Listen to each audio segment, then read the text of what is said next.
Olá, eu sou o Rafi Gomes, professor de Química da Rede Estadual de Educação de Goiás e de 2011 a 2014 tive a oportunidade de liderar a área pedagógica da Secretaria de Estado. Nesse período, o uso de indicadores educacionais se mostrou bastante importante para que pudéssemos compreender com grande propriedade o desempenho de cada escola, de cada município e da rede estadual como um todo. Para nós de Goiás, o portal QEdu, plataforma gratuita que reúne vários indicadores educacionais do Brasil, tornou algo que inicialmente parecia extremamente complicado em algo fácil e entendível, o que ajudou a Secretaria a tomar decisões sérias e centradas em como estava o aprendizado de cada aluno, de cada escola e da rede como um todo. Tendo conhecido e vivenciado a importância da apropriação desses dados e do uso das avaliações externas para uma boa gestão pedagógica, firmei essa parceria com o QEdu e a Fundação Lehman, cuja missão é promover uma educação pública de qualidade para todas as crianças brasileiras, a fim de compartilhar um pouco dessas informações e conhecimentos que foram muito estratégicos e fundamentais para que Goiás avançasse nos seus indicadores educacionais. Convido você, técnico de secretaria, secretário, diretor de escola, coordenador pedagógico e demais educadores a compartilhar conosco dessa missão. O objetivo desse primeiro vídeo é conhecermos algumas estratégias e ferramentas de suporte para fazer um diagnóstico preciso de uma escola e de uma rede. Para isso, vamos dividi-la em duas partes. No primeiro momento, mostraremos o que é o IDEB, principal indicador de qualidade da educação básica, quais são os seus componentes e a influência de cada um dos componentes na consolidação do índice. Em seguida, utilizando o portal QEdu, detalharemos um pouco mais sobre a proficiência e sua relação com as habilidades consolidadas pelos alunos.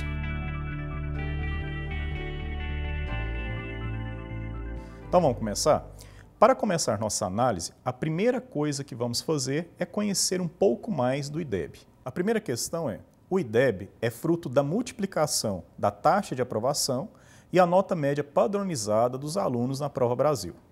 Essa nota média padronizada vem de uma transformação matemática da média de proficiência de língua portuguesa e de matemática. Para entendermos um pouco melhor como cada um desses componentes se relaciona com o indicador, vamos pensar no exemplo de 3 escolas que obtiveram um desempenho semelhante na Prova Brasil com uma excelente nota, nesse caso 7. Então vamos supor que tanto a escola A quanto a escola B e a escola C obtiveram a nota padronizada, que veio através da proficiência de língua portuguesa e matemática do 5º ano, tenha sido 7. Vamos considerar que cada uma dessas escolas tiveram uma taxa de aprovação bem diferenciada. No caso da escola A, todos os alunos que foram matriculados nos anos iniciais, ou seja, do 1º ao 5º ano, foram aprovados. Isso significa que a escola teve uma taxa de aprovação de 100%. Então vamos supor que a escola A teve uma nota padronizada igual a 7 e uma taxa de aprovação de 100%. Multiplicando a nota padronizada 7 pela taxa de aprovação 100%, que equivale a 1, obtemos um resultado igual a 7, ou seja, o IDEB 7. Ou seja, a primeira escola, por ter tido uma nota padronizada equivalente a 7 e uma taxa de aprovação de 100%, alcançou um IDEB igual a 7. Já a escola B teve uma taxa de aprovação de 90%, ou seja, 90% dos seus alunos nos anos iniciais foram aprovados. 90% dá um número bruto de 0,9. Ao fazermos a multiplicação da taxa de aprovação de 0,9 pela nota padronizada na Prova Brasil de 7, obtemos um IDEB de 6,3. Vejam que as duas escolas, neste exemplo, tiveram um indicador bem diferenciado, apesar de terem obtido a mesma nota padronizada. Agora, vamos ousar um pouco mais e pensar em uma terceira escola que teve uma taxa de aprovação de 80%. No caso, uma taxa preocupante, ou seja, 20% dos alunos da escola foram reprovados ou abandonaram. E nesse caso, estamos falando de anos iniciais, ou seja, estamos falando de crianças de 6, 7, 8, 9, 10 e 11 anos. Então, nessa terceira escola, com nota padronizada 7 e taxa de aprovação 80%, que equivale a 0,8, resulta-se em um IDEB de 5,6. Nesse exemplo, temos 3 escolas nas quais o desempenho na Prova Brasil, ou seja, a nota padronizada obtida, foi a mesma. Só que a taxa de aprovação foi bem diferente, o que resultou em índices bem diferenciados. Um bom exemplo que precisa ser analisado é a escola que teve uma taxa de aprovação 100%. A aprovação deve vir com aprendizado de qualidade e não com uma política de vamos passar todo mundo, de aprovação automática sem critérios. A política da escola deve ser ensinar seus alunos para que esses consigam aprender o que é esperado e que eles consigam ser aprovados pela competência que adquiriram naquele ano escolar. A mensagem que o IDEB passa é que uma boa escola é aquela que consegue garantir a aprendizagem aos seus alunos e com isso faz com que seus alunos consigam seguir normalmente sua trajetória, ou seja, sejam aprovados. Aqui não vale aquelas estratégias pouco recomendadas que dizem, eu quero aumentar meu indicador, então vou aprovar todo mundo, né? Se isso acontece, você cai em um problema. Muito provavelmente a escola e a rede que segue esse caminho tem um problema no resultado desses alunos da escola. Não adianta você ter apenas um componente do indicador melhorado. É importante garantir que tanto a taxa de aprovação quanto a proficiência sejam observados, olhando sempre o resultado final, que é o aprendizado do aluno. Na verdade, uma aprovação sem critério, sem garantia de aprendizagem, não vai surtir o efeito desejado. A boa escola é aquela que garante aprendizado para que seus alunos consigam seguir normalmente a trajetória, ou seja, serem aprovados. Os dois componentes, ou seja, proficiência e aprendizado, precisam andar juntos. O que a escola precisa fazer é identificar o desempenho, a aprendizagem de cada aluno e aqueles que tiverem um desempenho não satisfatório, ter um trabalho pedagógico de reforço, de acompanhamento, de monitoria, para que esse aluno consiga superar e atingir os objetivos que são propostos para aquele ano escolar. O que vale aqui é garantir aprendizado para cada aluno e que vale ressaltar que é direito que ele tenha. Afinal, o que vale na escola é que ela garanta aprendizado para todos os seus alunos. Agora, nós iremos aprender a fazer um diagnóstico de uma escola ou de uma rede utilizando o portal QEDU. Existem vários indicadores e critérios para se fazer um diagnóstico. No nosso caso, vamos focar no que deve ser o principal em toda a escola e em toda a rede, que é a aprendizagem dos nossos alunos. Vamos utilizar o portal QEDU para nos ajudar nessa abordagem.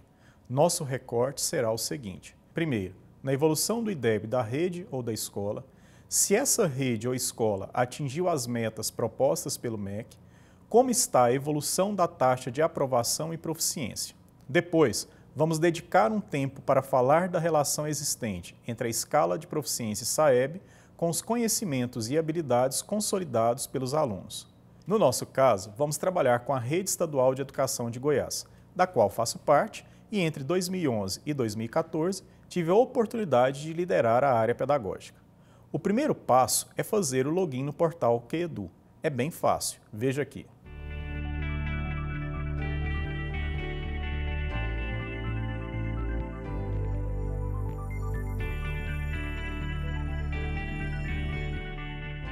Feito o login, agora a gente precisa escolher qual a escola ou rede e qual segmento que você quer observar. A gente vai iniciar o nosso recorte pela Rede Estadual de Educação de Goiás, anos iniciais. Vamos focar aqui, como existem muitas informações, vamos começar pelo IDEB. Descendo um pouco a barra, devemos selecionar a rede estadual. Agora, ele nos mostra o resultado da rede como um todo. Ao filtrarmos para a rede estadual, temos o recorte específico dessa rede. Se descermos um pouco mais, temos uma informação bastante interessante.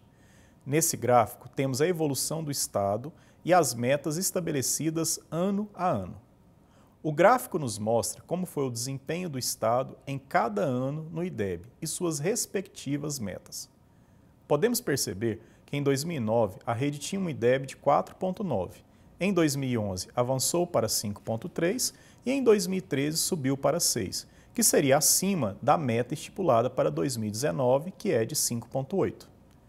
Já que falamos um pouco sobre proficiência e fluxo, precisamos avançar um pouco mais sobre as implicações de cada um desses componentes. Então vamos dar um exemplo.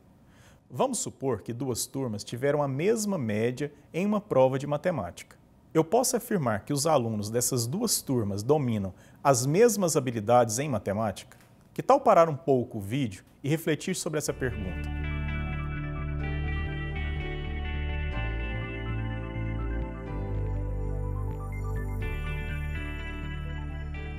E aí, foi tranquilo?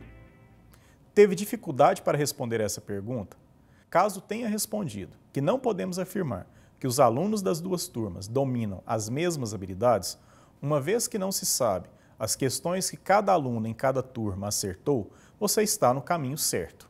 Agora vou te contar algo que te ajuda bastante e que torna a avaliação externa comparável, diferente de uma prova regular que se aplica na escola e que não tem esse objetivo. A proficiência na Prova Brasil é construída a partir de critérios bem sofisticados, que são explicados pela teoria de resposta ao item, também conhecida como TRI ou TRI. Para exemplificar, suponha que desejemos medir a altura de uma pessoa em metros, por meio de um questionário utilizando a TRI. Uma pergunta, item, que poderia ser feito é: você consegue guardar sua bagagem de mão no avião sem pedir ajuda? Uma pessoa que responda sim a este item deve ter no mínimo 1,65 m. Esta seria então a altura do item. Um outro item, você acha que se daria bem em um time de basquete? A altura deste item seria algo em torno de 1,90 m. Ao final de um conjunto de perguntas como esta, seria possível saber com uma certa precisão a altura do respondente. Não existe um único conjunto de itens capazes de medir a altura. É possível obter a altura de maneira isonômica a partir de provas diferentes, ou seja, a partir de um conjunto diferente de questões. Itens de mesma altura serão respondidos de maneira igual por pessoas de mesma altura. Além de ser comparável, como citado anteriormente, está relacionado às habilidades. A partir de um número da escala de proficiência, graças à TRI, conseguimos ter uma ideia de quais são as habilidades consolidadas pelos alunos daquela escola ou rede a partir do resultado do seu desempenho na Prova Brasil. Vamos utilizar o exemplo de uma turma que cursava em 2013 o 5º ano e nesse mesmo ano realizou a Prova Brasil. Vamos supor que o resultado dessa turma específica foi de 190 pontos no componente matemática e 210 em leitura. Lembrando que os resultados são divulgados apenas por escola ou rede, ok? Nesse caso, trata-se de um recorte hipotético para exemplificarmos melhor, tudo bem? Voltando, para dar referência ao nível de conhecimento adquirido pelos alunos, vamos acessar a matriz de proficiência do SAEB. Veja. Observando a escala de língua portuguesa do 5º ano, você percebe que ela está dividida em níveis e que na segunda coluna estão descritas quais são as habilidades que provavelmente os estudantes dominam estando naquele nível. Como no caso em questão a nossa turma obteve um desempenho de 210 pontos, ela encontra-se no nível 4.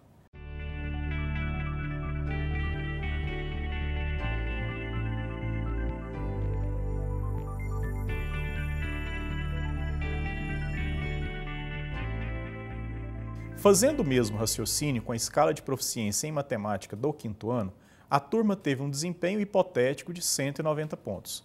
190 pontos está classificado no nível 3.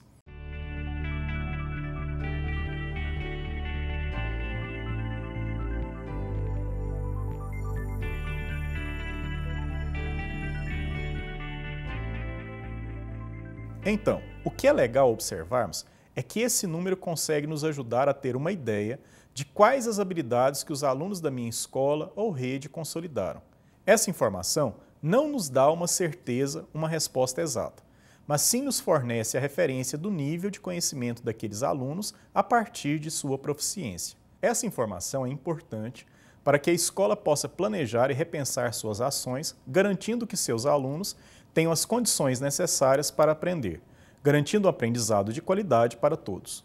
É importante destacar que a matriz de proficiência não diz tudo aquilo que o aluno deve ter acesso, mas é um recorte importante e que devemos considerar. Hoje nós aprendemos um pouco mais sobre IDEB.